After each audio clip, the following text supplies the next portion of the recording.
Hey guys, and welcome back to this channel. In this video, I'll be showing you guys how you can get trophies from like catching certain insects or catching certain fish, and as well as cooking, gardening, and the bird watching as well. So there is like a certain amount that you need to either harvest, cook, catch, etc. to obtain this like verification trophy.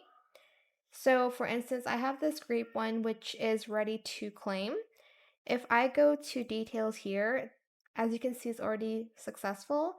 If I clicked on the strawberry one, I need to still harvest more. So I need to harvest 4,200 strawberries for um to get, the strawberry farming master like trophy, I guess.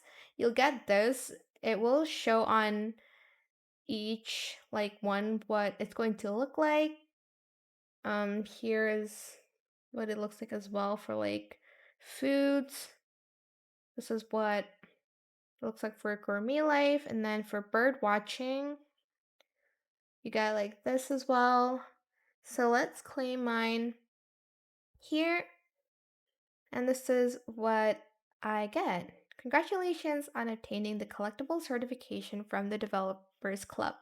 Grape Farming Master verification rewards issued, and I also get this like trophy. So that's how you can get it. I hope it was helpful for you guys. Don't forget to like, comment, share, and also subscribe to this channel if you haven't done that already. If you have any more questions about this video, just leave it in the comment section down below. I will try my best to answer them all for you guys. And if you found this video helpful, please click the thanks button as well. That is it. Thank you so much for watching. Bye.